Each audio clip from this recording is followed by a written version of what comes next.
Her qandaq məsələnin cavabı bu yerdə. Her qandaq adam üçün bir ilham. Muvaffaqiyatga erishuvchilar uchun bir andiza. Akbar psixologiya to'g'ri maktabimizga saboqdoshlar teshib turibsizlar. Biz bugungi sonimizda tuvandagi mazmunlarni tanishib chiqamiz, ham birga o'rtoqlashib chiqamiz. Uzun kishlik hayot musabaqasida niyat bizni muhitdan halqitib, qiyinchilik ustidan g'olib keltirdi. Agar biz ideyaning ijodchanligini cho'nqur tunib ketsak, uning o'limining haqiqatan ayron qilarlik ekanligini ko'ra olamiz. Dunyodagi hamma mavjudotlar murakkab bo'lmasdan muayyan qonuniyatga amal qilgan bo'ladi. Xuddi moddiy dunyoning qonuniyatiga o'xshash, odamning ma'naviy dunyosida qonuniyat mavjud. Turli qonuniyatlar izchil holda bizning axloq dunyomiz va ma'naviy dunyomizni kontrol qilib turdi. Har qachon esingizda bo'lsinki, bizning ideyamiz energiya va kuch-qudratning manbasi. Tashqi yordamga tayansak ojizlashib ketamiz. Agar xohlasangizlar, boshqalarning yordamiga erishadigan bechora bo'lmay, boshqalarga yordam qila oladigan g'olibga aylana olasiz. O'zini tez suratda tanshab, qaddini roslab, ikkilanmay o'zining tasavvuriga tayinib mo'jiz yaratish kerak. Mushu qonuniyatga hurmat qilgandalar, ko'ngildagidek natijaga erishgan bo'ladi. Qonuniyatga erishgandalar, to'g'ri natijaga erishib, nuqsondan xoli bo'lgan bo'ladi. Aksicha, siz bu qonuniyatni tushunish orqali insoniyatga foyda yetkazishni inkor qilsangiz hamda qabul qilishni rad qilsangiz, bu yangi ulug' ilm-fan natijalarini egilab, cho'nqur tadqiq qila olmasangiz va bu sirliq tajribalardan foydalana olmasangiz, shu hamon hamma odamning oldingizdan chip ketayotganligini, o'zingizning keynida qoldirilayotganligingizni bayqaysiz. Boylikqa erishish dal boylik qonuniyatiga bo'lgan tonishqa tayinadi. Jumladan, boylik qonuniyatini tonigan, hurmat qilgan odam u elib keladigan foydadan bahramand bo'la oladi. Qandoq daraxt tiksak, shundoq meva beradi. Tabiatning bu qonuniyati odam mingsigimi bab keladi. Xuddi hech qancha kuchmayli yaratgan aktiv sharoit sizning muvaffaqiyat qozonishingizga yordam bergandek, siz maqsadsiz holda turli yo'qsizlik, cheklama va qolayimqanchilikni tasavvur qilgan vaqtingizda mengingizmi o'xshashlar noit oson pasib shartlarni ijod qilib, sizni mag'lubiyat girdobiga ittirdi. Biz oldingi soatlik darsimizda odamlarningki qandoq yashashi, qandoq turmush kechirishi, qandoq ishlarga yo'liqishi shu odamningki ideyasi bilan eng bilan munosabatlik deb so'zlagan. Shundaqla odamlarningki engining yoki ideyasiningki shu odam turayotgan shu xil muhit yoki uchrayotgan yoki shu odamga ta'sir qilayotgan muhit bilan zich munosabatlik, ya'ni odamningki ideyasiga muhit bevosita ta'sir qiladi deb so'zlagan. Undaqda bugungi mazmunimizda yana bundaq bir mazmun bor. Ya'ni uzun kishlik hayot musobaqasida niyat bizni muhitdan halqitib, qiyinchilik ustidan g'olib keltirdi deydigan bir gap bor. Ya'ni ayni vaqtda akfur oyatlardan shu oyatlarni sizlar qanday qilib yasab chiqdinglar? Buningga qaysi xil kuch sizlarga turtki bo'ldi deganda, ular bunday aytgan. Ayniqsa dadamdan biz qushlar nima ketyapti deb so'ragan vaqtimizda, qushlar seningki opang ketga ketyapti deb shunday aytgan. Shundan akfur oyatlar agar bizmi qushlardek ucha olsak, undaqsa opamning qishiq bora olamdiq degan ekan. Dadasi albatta, sizlar ucha olsanglar opangning qishiq bora olaysizlar deb aytgan. Dal shu sababli bulardagi bir xil o'ziniki onasini kurash bo'lgan bir xil intilish, ya'ni bir xil ideya sababli bular shu oyatlarni yasab chiqqan. Bu ham asosli sabab bo'lgan. Ammo bu yer yana muhit qanday deganda asosli o'rin egallaydi. Agar akfur oyatlar 10 asr burun yoki necha ming yillar burun yanlam mushg'ul holat yo'li ham bo'lgan bo'lsa, albatta bu aeroplanni yanlam yasab chiqolmaydi. Chunki hamda necha ming yil burun tok degan narsa ijod bo'lmagan, motor degan narsa ijod bo'lmagan. Shunga odamningki ham ideyasi bo'lgan taqdirdami, shu odamningki masalan uchishga nisbatan men uchiman deydigan bu xil narsaga nisbatan yoki shu xil narsani yasab chiqish uchun albatta shuningki muhitimi qanday buni alayda mos kelish kerak. Agar tok, elektr motor degandek narsalar bundan avval asda akkuratlar mayli qanchalik intilgan taqdirdami buni yasab chiqolmaydi. Endi shunga yanalam ideyaniki qanday bo'lishiga muhit ta'sir ko'rsatadi. Albatta bizniki ideyamiz bizniki qanday turmush kechirishimizni, qanday odam bo'lishimizni bu belgilab qo'yadi. Garchi akkuratlarniki yashagan muhiti elektr motor bor, ham bu yerda tok allaqachon kashf qilinib bo'lgan bu xil muhit ichida bo'lgan taqdirdimi albatta mush xil aeroplanni yasab chiqishda albatta nurg'ulgan qiyinchiliklar bo'ladi. Mush qiyinchiliklarni yengishda bularda bir xil idea, ya'ni bir kuchli idea yoki bir xil kuchli qiziqish yoki ayni vaqtdagi go'dak vaqtidagi men shu aeroplan uchirasam cho'qim opamdan qiyshiq bora olayman deganga o'xshash bir xil go'daklarcha bir xil istak bo'lganlik tufayli mush xil orzular shular aeroplan yasash jarayon yo'liqqan shughul masalalarni bir taraf qilishda yoki qiyinchiliklarni bir taraf qilishda alayda bir turkilik rol o'ynagan. Shunga siz o'zingizningki ideyangizni qanday texmo yaxshi qiling. Ideyangiz yaxshi bo'lsa, ideyangiz texm ilg'or bo'lsa, siz texm yaxshi turmush kechirsangiz, yoki bo'lmasa siz qaysi xil narsani o'ylasangiz, shu xil muhitga siz ega bo'lasiz deganni bildirmoqchi bo'lsa kerak. Yani bugünkü mezmunumuzun ikinci abzasida mundaq bir gap bor. Ya'ni dunyodagi hamma mavjudotlar murakkab olmasın, muayyan qonuniyatga amal qilgan bo'ladi. Xuddi moddiy dunyoninki qonuniyatiga o'xshash odamninki ma'naviy dunyosidami qonuniyat mavjud demakchi. Yani bu yerda deyilayotgan narsa nima deganda, masalan, shu tokninki iqishi deymiz. Masalan, shu bizning suratga tortishib sizlarga yo'llashimiz degan o'xshash mushkul moddiy narsalar masalan. Moddiy narsalarniki ichidami nurg'ulgan qonuniyat bo'ldi. Tokninki qonuniyati bo'ldi. Apparatninki nurg'ul qonuniyati bo'ladi. Mashinaniki yo'l yurishi, to'xtab qolishi yoki tez suratda menishi, osti menishi, mushulniki hammasida ma'lum bir xil qonuniyat bo'ladi. Hatto shu dunyoniki kunda 24 soatdan shundaq aylanib chiqishidan tortib odamninki nima uchun egizin sakarsi yerga tushishini tortib mushu butkul moddiy dunyo sohasida hamma narsada ma'lum bir xil qonuniyat bo'ladi. Odamninki ma'naviy turmushidami, ya'niki ruhiy dunyosidami mushning o'xshash moddiy dunyoga o'xshash ma'lum xil qoidalar mavjud yoki ma'lum xil qonuniyatlar mavjud demakchi. Endi biz buni bir so'zlash orqali nimaga erishmoqchi deganda bizningki shu ruhiy dunyosimizmi nurg'ulgan qonuniyatlarga amal qilgan bo'ladi. Biz bu qonuniyatlarni biz hargizmi buzolmaymiz. Masalan biz amaliy turmushimizga shunday nazar solsak, ruhiy dunyomizdami nurg'ulgan qonuniyatlar mavjud bo'ladi. Masalan, qarasanglar, semiz odamlar bir yerga kelib oldi. O'riq odamlardan o'riq odamlar bir yerda o'ynaydi. Buzuq odamlardan buzuq odamlar bir yerda o'ynaydi. Namrat odamlardan namrat odamlar bir yerda bo'ladi. Shu boy odamlardan boy odamlar bularmi bir yerda turdi. Asosan bular aralashib ketmaydi. Demak, shu bir oddiy bir ishga nisbatan nurg'ulgan qonuniyatlar mavjud bo'ladi. Ya'ni bir xil qonuniyat o'xshashlarniki tortish hodisasidan iborat bu xil qonuniyatlar bo'ladi. Albatta biz shu hozirgi turmushimizda masalan ba'zi bir tasodifiyliklar mavjud deymiz. Masalan, ma'lum odamlarniki ma'lum bir xil masalalarga yo'l qilib kelishi, ma'lum bir hodisalarga yo'l qilib kelishi yoki o'lib ketishi, og'rib kelishi, og'rib kelishi, o'xshash samirib ketishi deganga o'xshash nurg'ulgan tasodifiyliklar deymiz. Endi bu yerdagi tasodifiylik degan bir gapninki o'zida nurg'ulgan qonuniyatlar mavjud bo'ldi. Ya'ni tasodifiylikni biz ma'lum bir xil qonuniyatsizlik deb qaraymiz. Masalan, ma'lum bir ish yuz bergan bo'lgan bo'lsa, tasodifiy mushunday bo'lib qoldi yoki tasodifiy bunday bo'lib qoldi deb. Albatta, bu yerda tasodifiylik mumkin bo'lmaydi. Tasodifiylik degan so'zningki o'zi nima bo'lsa, biz qonuniyatini topolmagan ma'lum bir narsani biz buni bir tasodifiylik deb atib olamiz. Ma'lum bir ishlarningki yuz berishi hargizmi tasodifiylikni bo'lmaydi.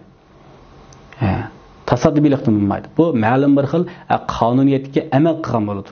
Biz faqat mushkil qonuniyatni biz bilmaganligimiz tufayli biz buni bir xil tasodifiylik deb o'ylab olamiz. Albatta, shu dunyoniki 24 soat aylanishi, quyoshninki bo'lib qolishi, faqat bir tanlam quyoshninki bo'lishi.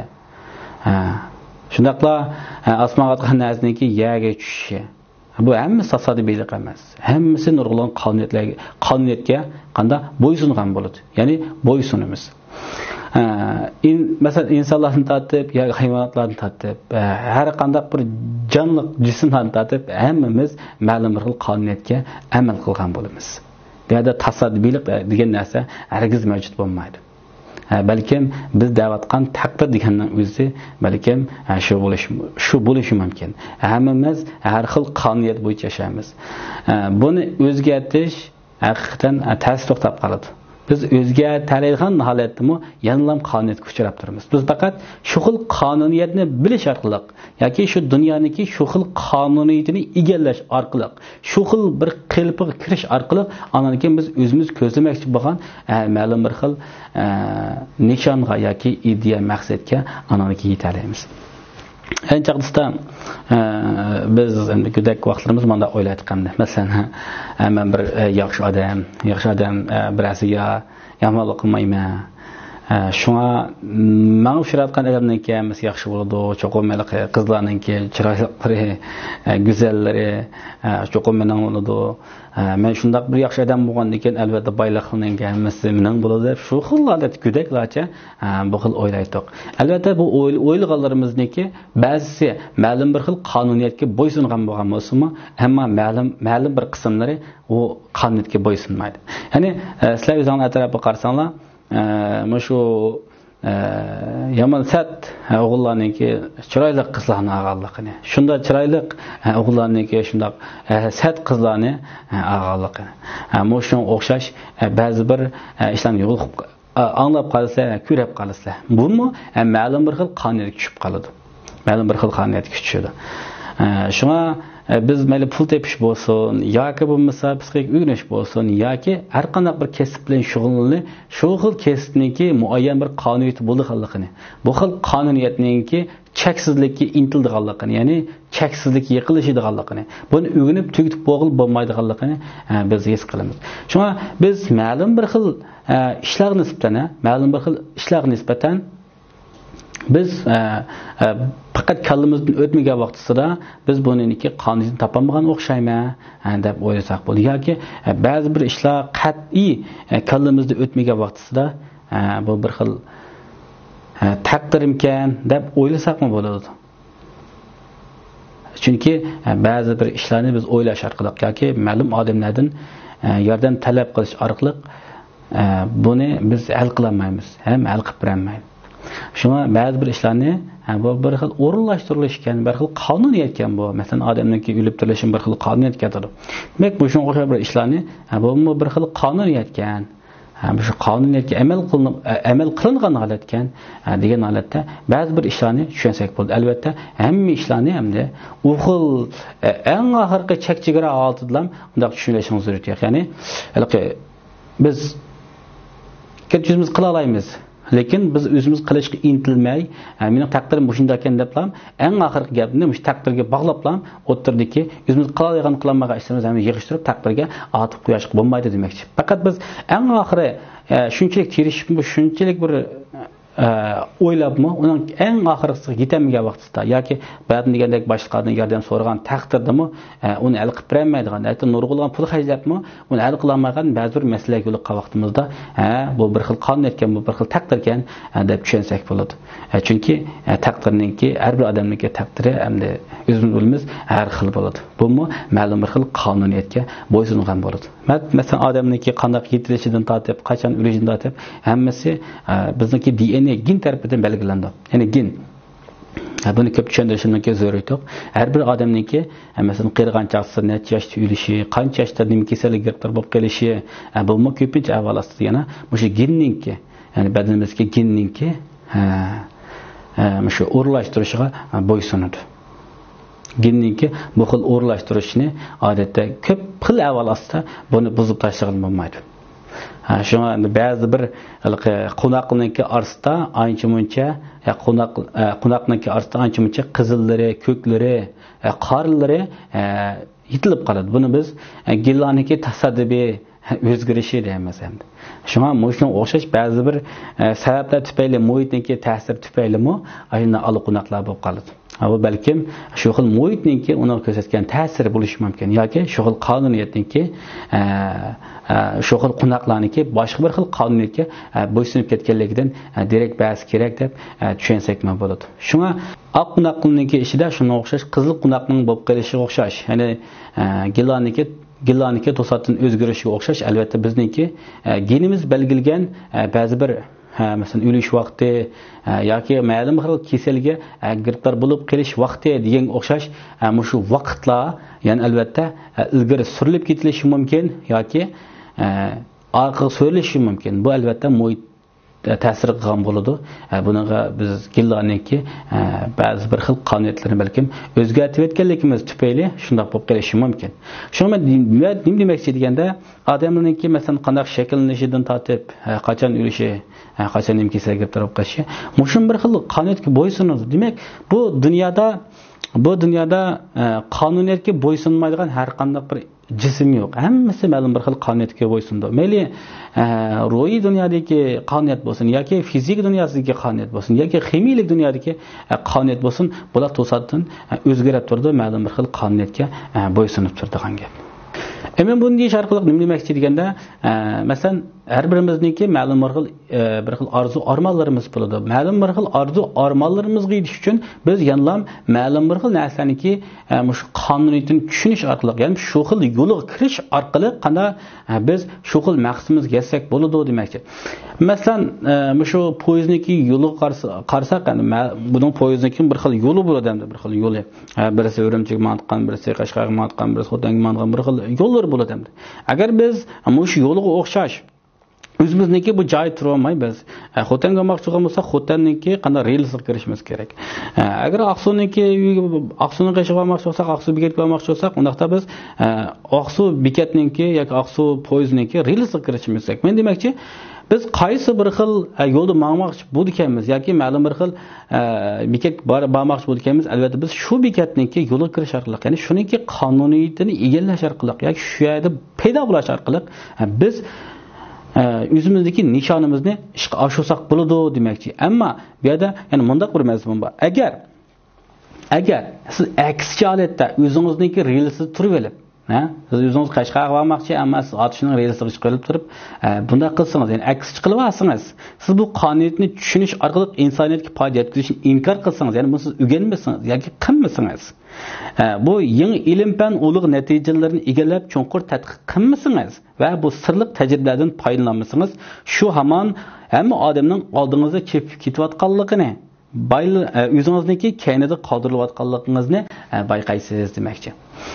Buni biz deyisharliq nima demoqchi deganda, biz ayni vaqtlarda nurg'ulg'an odamniki maktabda o'qimay sirtlarga chiqib ketgandan keyin masalan hozirgacha nima deymiz endi boshqa ishlar bilan shug'ullanish orqali bizlar uchrashgan vaqtida o'ziniki ayni vaqtda maktabda o'qimay mushkul hozirgidek fan texnik bilimlarni egallamay hozir turmushda qiynalib kelayotganligini biz anglab turibmiz. Masalan, men anglab turman yoki sizlar anglab turgan bo'lsangiz mumkin. Demak, bularmi ma'lum bir xil qilibni qanday bular rad qilgan, ya'ni ma'lum bir xil qonuniyat ilm-fan natijalarini bular o'rganmagan, bular rad qilgan. Demak, biz rad qilgan vaqtimiz nimaga erishdik deganda, albatta shu ilm-fan natijalarini shunga o'xshash qonuniyatlarni egallagan odamlarniki chepib ketayotganligini, bizga o'xshash ko'z qisib olgan yoki inkor qilgan odamlarniki keyinda qilib qolganligimizni biz his qilib yetmoqchi demoqchi. Shuni ya'ni bu yerda nima demoqchi deganda, siz ma'lum bir xil natijaga erishmoqchi bo'lgan bo'lsangiz, undaqda shuningki yo'lida menging, hargizmi o'zingizniki joyingizga qarab o'tirmang, tadqiq qiling, shuni o'rganing, qitirqining demoqchi. Shu yo'lda menging demoqchi. Agar siz o'zingiz buning aksi qilib olib, o'zingiz Qashqarniki relsga chiqib olib, men otishga bordim desangiz, o'chaqsida bo'lmaydi demoqchi. Bu kitobning oxirisidami mundaq so'zim bor. Ya'ni boylikqa erishish dal boylik qonuniyatiga bo'lgan tunish qitaynidir. Jumladan boylik qonuniyatini tunigan, hurmat qilgan odam u elib keladigan foydadan bahramon bo'la oladi demoqchi. Bu yerda deyotganimi, agar siz qaysi xil relsga tushsangiz, shu xil relsniki eng oxirgi bekatida siz to'xtaysiz, shu bekatda siz erishmoqchi bo'lgan narsaniki hammasi shu yerda bor demoqchi. Anada boshqa bu yerda deyilgan boylik qonuniyati deganning o'zida, bu boylik qonuniyati deganning o'zi bir qo'shtirnoqning ichiga ezilgan gap. Demak, bu yerdagi boylik qonuniyati hargizmi bu yerdagi pulni ko'rsatmaydi. Hargizmi pulni ko'rsatmaydi. Bu yerdagi boylik siz erishmoqchi bo'lgan shu xil natijalarni ko'rsatadi. Bugungi mazmunninki oxirisida ya'ni mundaq bir so'z bor. Ya'ni qandoq daraxt tiksak, shundoq mevaga erishimiz. Ya'ni shundoq meva beradi. Siz maqsadsiz holda turli yo'qsizlik, cheklama va qalaymiqanchilikni tasavvur qilgan vaqtingizda meningizmi o'xshashi nihoyat oson passiv shartdan ijod qilib sizni mag'lubiyat gazobiga ishtirdi dedi. Endi bu yerda deyotgan gapning o'zi nima deganda men bayotim degandek agar siz ma'lum bir ishdan qo'rqib ansirab qolgan vaqtingizda siz qaysi xil relis tushib qolasiz deganda siz qo'rqadigan bir xil relisqa, qo'rqadigan passiv relisqa, ya'ni istiqlal mag'lub bo'lgan relisqa yoki oson namrat bo'lgan relisqa, intayin oson baxtsiz bo'lgan relisqa kirib qolasiz demakchi. Siz mushkil relis kirib qoldingizmi? Albatta bu relis siz chiqolmaganligingiz tufayli sizniki manzilingiz, sizning borgan bekitingiz albatta balkim baxtsizlikniki bekiti bo'lib qolishi mumkin demakchi. Shuna siz qaysi xil relisni mangingiz bo'lsa, avval o'zingizniki ideyaringizda shu xil relisni izdang, shu xil relislarni o'ylang demakchi. Biz oldingi soatlik darsimizda degan ideya bizniki qanday odam bo'lishimizni, qanday turmush kechirishimizni belgilab qo'ydi. Shuna ideyangizni yaxshi qiling deb biz ta'kidlagan. Albatta bu kitobniki oxiridami, ya'ni qanday daraxt tiksak, shunday meva berdi degandan o'zidami siz qanday o'ylasangiz shunday natijaga erishsiz degan gap. Albatta bu siz o'ylab qolsangizlar, siz o'ylab qo'ysangizlar bu ish yuz bermaydi. Albatta buning ichida nurg'ulg'an jarayon bo'ladi. Bugungi mazmunniki eng oxirisida bizga demoqchi bo'lgani siz bunda passiv shartlarni shunga o'xshash maqsadsiz holda makaga o'zingizdagi turmushingizni maqsadsiz holda bu xil internet passiv gaplar bilan passiv bir xil ideal bilan passiv bir xil xiyol bilan bunda qilmang. Bunda qilsangiz haqiqatan shu xil qonuniyatga siz bo'ysunib qolib, ya'ni shu xil qonuniyatga tushirib qolib, shu xil qonuniyat elib boqqan manzilga berib qolasiz demoqchi. Ondan başqa men bugungi mazmunimizningki oxirisida yana mundaq bir gapni albatta masalan shu nurg'ulg'an tadqiqot natijalari bo'ldi.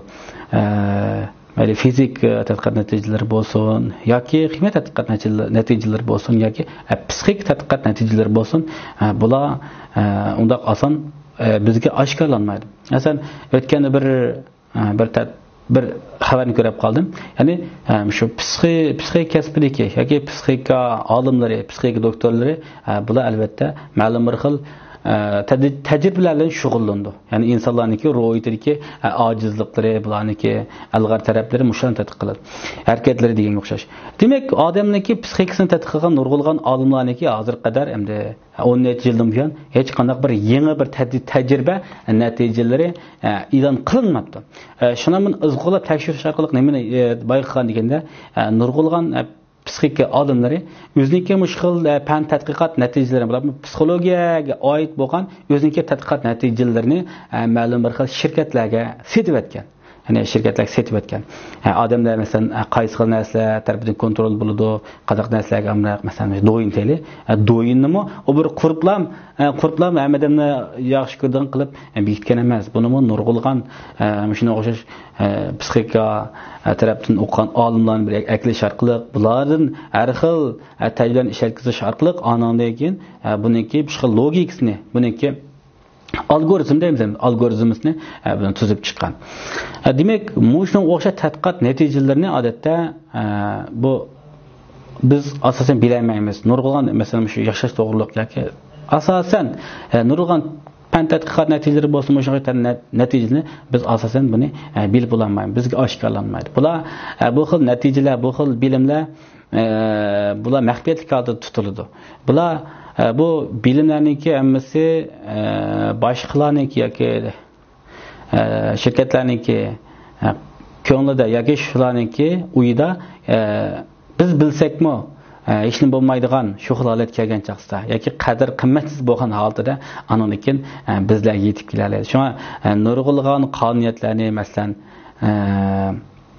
tashqi olam to'g'risida lekin yani deymiz mesela tashqi plan odamlar to'g'risida deganga o'xshash tadqiqot natijalarini biz asosan buni bilmaymiz. Bu o'zining ichki ishlariga tava bo'ladi. Buni bizga osonlikcha oshkorlamaydi. Albatta, ularningki bizga oshkorlamaganligi yoki tashqi plan odamlar to'g'risida bizga xabar berganligi hargizmi tashqi plan odamlarningki yo'qligidan yoki borligidan derak bermaydi. Demak, bizniki nurg'ulg'an ishlarimiz ma'lum bir xil qonunga bo'ysunib ketdi. Hemen bir degandek do'yinga amalin amroq qamdi. Do'yinga amalin amroq. Mo'shni o'xshash bizani ma'lum bir xil narsalarga bog'lab qo'ydigan, mahliya qilib qo'ydigan hamma ishlar ma'lum bir xil qonunga bo'ysunib qoladi. Şunu biz emri turmuşumuzda nurg'un odamlarniki telefon qarg'anligini ko'rib, telefonga shunda qaramdi, oqmi, ko'kmi, yoki o'yin qilib bo'lib ketdi. Masalan, uya o'ynaydigan nurg'ulgan odamlar bo'ladi. Masalan, kunda shu o'yin o'ynaydi. Demak, bularni biz ko'rgan vaqtimizda shu odamlarni tillash bilan bir vaqtda yoki aytlash bilan bir vaqtda albatta shu xil maslahatlarni chiqargan shu xil kishilarni ayblab qo'yishimiz kerak. Chunki ish qilganda shu xil mahsulotlarni kashf qilguvchi, masalan, do'yin deymiz yoki uyon deymiz, bu xil mahsulotlarni borliqqa keltirguvchi albatta maqsadli holatda shu faqat bizningki shu xil uyonga berilgan vaqtimizdan foydalanib, shu xil uyonga berilganligimizdan foydalanib, shu xil psixikamizdan foydalanib, shu xil qonuniyatni bilib turib bizga shu xil mahsulotlarni qanday tanishtirdi. Albatta biz qanday qilindik? Biz kontrol qilindik. Bu mahsulot hamda bozorga etilgan yoki dengizga etilgan bir xil yemchuk demdik hamda yemchuk. Biz shu xil baliqlarni albatta yeyigacha. Shunga ba'zi bir xil yemchuklarni yegan vaqtimizda albatta oshnim yemsa deb shu xil odamlarni ayblashlar bir vaqtda albatta shu yemchuk tashligi uchunmi ancha-muncha ayblash kerak deb qaraymiz. Şuna ba'zi bir odamlarningki telefon o'ynashi qarablam, u odamni biraqlam ayblab kelsak bo'lmaydi. Chunki nurg'ulg'an olimlar, nurg'ulg'an tadqiqotchilar, nurg'ulg'an shirkatlar dal shu bizdek odamlarni qanday qilib kontrol qilganlik, qanday qilib kontrol qilish, qanday qilib jalb qilish, qanday qilib bizningki cho'ntikimizdagi pulni elishni bular maqsad qiladi. Albatta, mushkil pulimiz qo'ndaymiz, qo'ynimizdagi yoki yanchiqimizdagi pulni elishni maqsad qilgan u xil odamlar albatta odatiy kishilar, odatdagi kishilar emas, ular intayin aqlli kishilar. Shunga odam qanchalik aqlliqlashgan sari, qanchalik yomonlashgan sari odamlarningki istaymiz, odamningki yomonlik taraflari shunchalik oshkorlanib chiqishga boshlaydi. Masalan, dunyodagi kuchli davlatlarningki ichidagi ba'zi bir davlatlarningki aşkıl tajavuz, yani tajavuzçılık qilish va o'ziniki doirasini kengaytirish. Yani aynı vaqtdagi mesela Yaponiya aynı vaqtda o'zining kuchlik, o'zining aqlliq chaqilganlik tufayli bular o'zini yo'g'ontish, boshqa davlatlarga tajovuz qilish deganga o'xshash nurg'ulg'an ishlarni qilgan. Shunga odamningki ba'zilariniki ham shunga o'xshash kuchlanib ketgan vaqtida yoki aqlli bo'lgan vaqtida shunday yomonlik taraflarimi oshkorlanib qolib qoladi. Odamniki binnansimi oshkorlanib qolib qoladi. Undan boshqa odamlar o'sha kuchli bo'lgan chog'da o'ziniki yomonlik taraflarini oshkorlagandan boshqa odamlar ojizligi vaqtida o'ziniki yaxshilik taraflarini oshkorlashga boshlaydi. Masalan, nurg'ulg'an shunchalik eski yosh vaqtida shunchalik eski osmonga pishaqatgan odamlarniki qirg'a vaqtida shunchalik oq ko'ngil, shunchalik yuvosh bo'lib ketganligini biz payqaymiz. Yani odamlar ojiz bo'lgan vaqtida bir xil yaxshilikqa moyilroq keladi. Odamlar bak kuchlanib ketgan vaqtida odamniki bir xil akaburlik eshib ketganlik tufayli bo'ldiki odamniki yomonlik taraflari bular ifodalanib chiqishga boshlaydi. Albatta, bu yerda barliq insonlar shunday bo'ldi demakchi emas, ammo ko'pincha insonlar shunday bo'ldi demakchi. Chunki bu bir xil qonuniyat, bu ayni vaqtdan boshlab bu qonuniyat. Ham hozirmi, ili ham bundan keyinmi bor bo'ladigan qonuniyat. Shunga men buni deyish orqali nima demoqchi deganda, barliq narsalar ma'lum bir xil qonuniyatga bo'ysunadi. Bu xil qonuniyatni yo'q qilish mumkin bo'lmaydi. Buni o'zgartirib bo'lmaydi. Qonuniyat bo'yicha yashagan bo'ladi. Xo'sh, undaqda kelar sonni ko'rishaylik.